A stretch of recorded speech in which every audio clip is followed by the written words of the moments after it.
আজকে অনেক দিন পরে গিয়েছিলাম বিলে, আর বিলের ধারে গিয়ে দেখলাম সবাই মিলে চাদা মাছ তুলতেছে, মানে জেলের আর কি।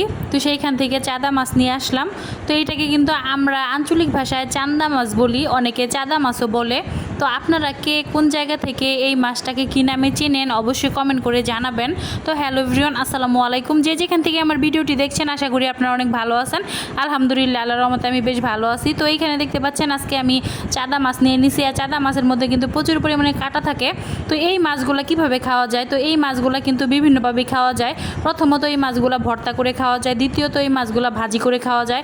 একদম মচমচা করে ভাজি করলে এই মাছটা খেতে কিন্তু ভীষণ ভালো লাগে। তো আজকে আমি সেইটাই করব। আর এদিক দিয়ে কিন্তু আমি ছোট মাছ চচ্চড়ি করছি। এখানে আলু আর পেঁয়াজ দিয়ে ছোট মাছ চচ্চড়ি করা হয়েছে, মানে পাঁচমিশালি মাছ আর কি।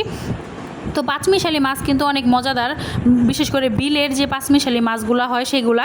তো এদিকে কিন্তু আমি একটা প্যান বসিয়ে দিলাম, আর এখানে পরিমাণ মতো কিন্তু পেঁয়াজ দিয়ে দিয়েছিলাম।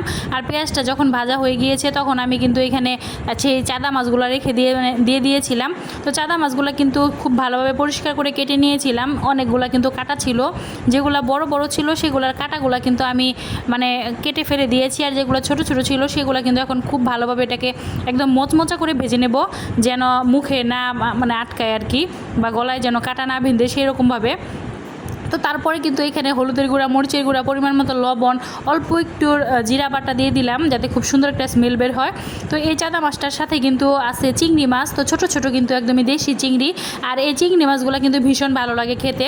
তো আমার কাছে কিন্তু এইভাবে মাছ ভাজি অনেক ভালো লাগে। তো আপনারা অবশ্যই দেখবেন কিভাবে আমি মাছটা ভাজি করি। একদম কিন্তু মানে অনেকটা কালা ভুনার মতো করে ফেলবো, একদম লাল লাল কালো কালো।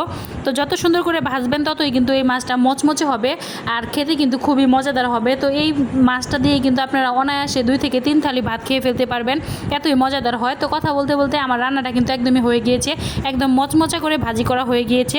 তো এরকম করে ভাজি করলে আসলে এটা খুবই মজাদার হয়। তো আপনারা একবার হলেও ট্রাই করবেন, এটা খেতে খুবই ভালো লাগবে।